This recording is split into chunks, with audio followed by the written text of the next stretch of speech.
সৌগতা এবং আমি গিয়ে কথা বললাম। এখন পশ্চিমবঙ্গের মানুষদের, স্পেশালি আমাদের কর্মীদের মধ্যে অনেকে হয়তো বুঝতে পারছে না কি হচ্ছে। রোজ কিছু না কিছু হচ্ছে, রোজ মিডিয়ার সামনে কিছু দেখছে। আমাদের অনেক ভালো কর্মী যারা নিজের ঘাম রক্ত দিয়ে এই দলটা তৈরি করেছে। এই দলটা কোনো নেতা তৈরি করেনি, কেবল মমতা ব্যানার্জি তৈরি করেছে আর কর্মীরা তৈরি করেছে। তাই আজকে প্রত্যেকটা কর্মীদের উদ্দেশ্যে আমি বলছি, আর যে যেখানেই যাক না, জেলা পরিষদ যদি যায় যাক, এমএলএ যায় যাক, এমপি যায় যাক, এরা প্রত্যেকে গাদ্দার। আমরা এদের বিরুদ্ধে দলত্যাগ বিরোধী আইন প্রয়োগ করব। কিন্তু জিনিসটা খুব সোজা। জিনিসটা কি, যে যদি আমি একজন সাংসদ, আমি একজন এমপি মহুয়া মৈত্র, আমি কৃষ্ণনগর লোকসভা কেন্দ্র থেকে তৃণমূল কংগ্রেসের টিকিটে জিতেছি। আমি 60,000 ভোটে জিতেছি এবং আমার মুখ দেখে কেউ ভোট দেয়, মমতা ব্যানার্জির মুখ দেখে ভোট দিয়েছে এবং আমি দলের প্রতীকে নির্বাচিত। প্রত্যেকটি সাংসদ, 28 জন সাংসদ, নুরুদা মারা গিয়েছে, 28 জন সাংসদই যারা রয়েছে তারা তৃণমূল কংগ্রেসের নির্বাচিত সাংসদ। দে আর নট ইন্ডিপেন্ডেন্ট। আমাদের আসলে প্রবলেম কি, যে এটা দিদিমণিরও আমাদের আজকে বাধ্য হয়ে বলতে হচ্ছে যে আমরা যখন অনেক এমপি, সবার শিক্ষার মান তো এক হয় না, তো অনেকে নিজেরাই হয়তো কনস্টিটিউশন অফ ইন্ডিয়াটা কোনোদিন পড়েনি। তিনটে জিনিস দেখতে হবে, এক হচ্ছে আইনত দিক থেকে দেখতে হবে, 2 হচ্ছে নৈতিক দিক থেকে দেখতে হবে, আর 3 হচ্ছে রাজনৈতিক দিক থেকে দেখতে হবে। প্রথমে আমি আইনত দিক থেকে দেখি। আইনে কিন্তু এটা একদম সাদা এবং কালো। আইনটা কি? আইনটা কনস্টিটিউশন অফ ইন্ডিয়া, দেশের সংবিধান, 10th শিডিউল। সবাই আপনারা এটাকে পরিষ্কারভাবে পড়তে পারেন। 10th শিডিউলে 2টো ধারা আছে। 2(1)(a) 10th শিডিউলে 2(1)(a) তে কি লেখা আছে, যে কেউ যদি স্বেচ্ছায়, ভলেন্টিয়ারিলি তারা যদি নিজের মেম্বারশিপটা দিয়ে দেয় তবে সে ডিসকোয়ালিফাই হবে। 20টা সংসদ কি করেছে? 20টা সংসদ সই করে বলেছে যে আমরা তৃণমূল কংগ্রেসের সাথে নই, আমরা এখন national citizen party of India.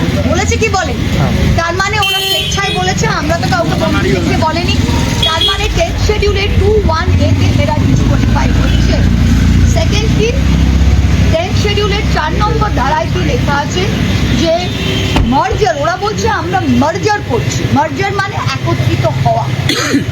মার্জার legislative party করতে পারে না, পলিটিক্যাল পার্টি করতে পারে। পলিটিক্যাল পার্টি আর লেজিসলেটিভ পার্টির মধ্যে পার্থক্যটা কি? একজন মা, একজন সন্তান। আমি প্রথমে তৃণমূল কংগ্রেসের মেম্বার হয়েছি, তবে আমি সাংসদ হয়েছি। আমি তৃণমূল কংগ্রেসের মেম্বার না হয়ে আমি তৃণমূল কংগ্রেসের সাংসদ নির্বাচিত হতে পারি না। তাই সিমিলারলি লেজিসলেটিভ পার্টি বা parliamentary party is a part of the political party.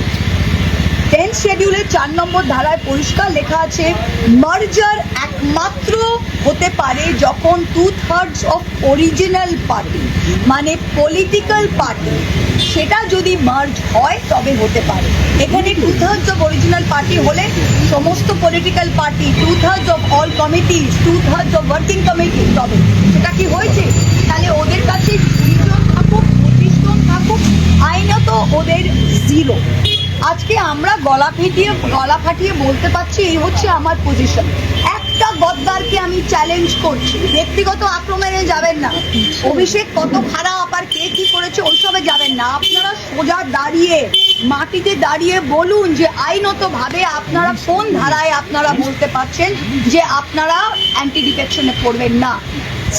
Second, নৈতিক দিক থেকে যদি আমরা দেখি, তাহলে আপনারা বিজেপির লোকগুলো এখন আমাদের দিকে ডিম ছুটছে। পাবলিক ডিম ছুটছে না। ডিমের দাম 6 টাকা না 7 টাকা। পাবলিক নিজের বাচ্চাকে ডিমের সেদ্ধ খাওয়াতে পারছে না। মিড ডে মিলে দুপুরে সপ্তাহে 2 দিন ডিম দিচ্ছে। পাবলিকের কাজ নেই, খেয়ে দে তৃণমূল নেতাদের ফেলবে। আপনারা আপনাদের এলাকায় বেরোতে পারবেন, কারণ আপনারা ভোট নিয়েছেন তৃণমূল কংগ্রেসের নামে।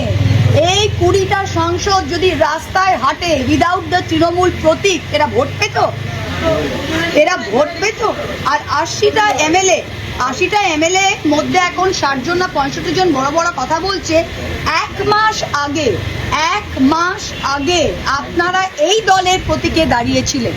এত বুকের পাটা ছিল, তাহলে আখরুল জামানের কংগ্রেস, সাবিনা ইয়াসমিনের কংগ্রেস, ঋতব্রতর কংগ্রেস, ববি হাকিমের কংগ্রেস, অরূপ বিশ্বাসের কংগ্রেসে দাঁড়াননি কেন?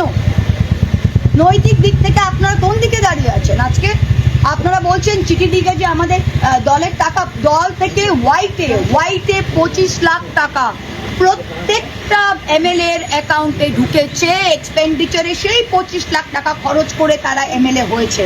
আজকে তারা বলার চেষ্টা করছে যে ব্যাংক অ্যাকাউন্টে হ্যান হয়েছে ত্যান হয়েছে। এগুলো ফুললি কমপ্লায়েন্ট, লিগালি অডিটেড, প্রত্যেকটা পলিটিক্যাল পার্টির অডিটেড অ্যাকাউন্টস থাকে। 3 নম্বর, রাজনৈতিক দিক থেকে তারা এই বললাম না, এই কোটি কোটি টাকা আর ভয়, কিসের ভয়? ভয় কিসের? আমাকেও ইডি সিবিআই গেছিল, আমার ভয় নেই। ভয় কিসের?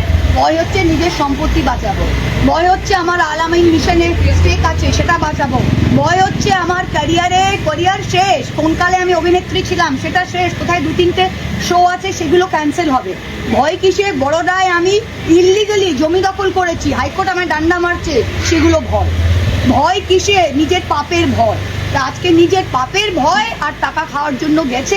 আমি লিখে দিতে পারছি যে এদের যদি এইটুকু রাজনৈতিক বা নৈতিক সেন্স থাকে, তৃণমূল কংগ্রেস পছন্দ নয়, নো প্রবলেম, ভবিষ্যৎ পছন্দ নয়, নো প্রবলেম। মমতাদি কথা শোনে না আপনার, খুব ভালো। বাসুনিয়া সাহেব আপনাকে কোনো অসিত মাল বলছে, আমায় কোনোদিন মমতাদি ডাকেনি।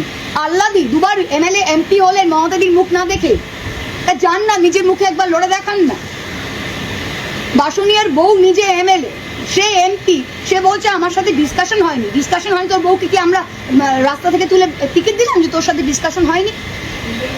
মানে এগুলো যুক্তিহীন কথাবার্তা। আর আমি কর্মীদের বলছি, এদের যেতে দিন। প্রত্যেকটা জেলা পরিষদ, আজকে নদিয়া জেলা পরিষদ ওরা অনাস্থা আনছে, আমি বলছি ফেরতে দাও জেলা পরিষদ, 1 পয়সা দেবো না। 10 জন এসে তারা জেলা পরিষদ, এদের আমরা জিতিয়েছি, কর্মীরা জিতিয়েছে। আজকে জেলা পরিষদের নির্বাচিত সদস্যরা বলছে আমাকে 10 লাখ টাকা দিন, আমি অনাস্থা পুড়িয়ে দেবো। দরকার নেই, ফেলে দাও, দরকার নেই, ইস্পার উস্পার হোক। আমরা 5 জন দাঁড়িয়ে থাকবো, কিন্তু এই দলকে আমরা তুলবো।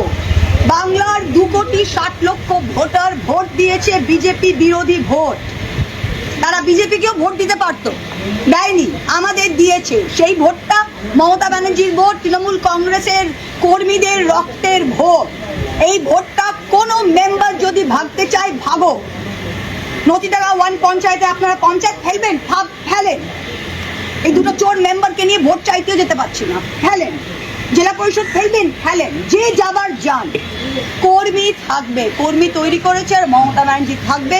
আর আমরা যদি 7-8 জনও থাকি, আমরা কিন্তু বিজেপিকে ফিনিশ করে আমাদের দেশটাকে বাঁচাবো। এইটাই আজকে আমাদের বলার আছে। आपने बोला कि दल त्याग कानून का इस्तेमाल करेंगे। Yes. वो जो 20 हम लोग ऑलरेडी डिस्क्वालिफिकेशन पिटीशन दे दिया। और क्या प्रोसेस है इसका, थोड़ा प्रोसेस बहुत सिंपल है। देखिए, डिस्क्वालिफिकेशन पिटीशन नॉर्मली ये ग्रुप से एक साथ करते हैं, हम लोग इंडिविजुअली किया, मिताली बाग के ऊपर किया, शताब्दी राय के ऊपर किया है। हर केस में हम लोग ने एग्जाम्पल दिया है कि ये वॉलंटरीली कहा है कि हम तृणमूल कांग्रेस के साथ जुड़े नहीं चाहते हैं। दैट मीन्स 10th शेड्यूल का 2(1) में ये डिस्क्वालीफाई होता है, प्लस ये 4 में 10th शेड्यूल का पार्ट 4 में ये खुद ही बोला है कि हम क्या नेशनल क्या पार्टी है, जो पार्टी का नाम ही नहीं जानता है, उस एनसीपी पार्टी के साथ हम जुड़ेंगे।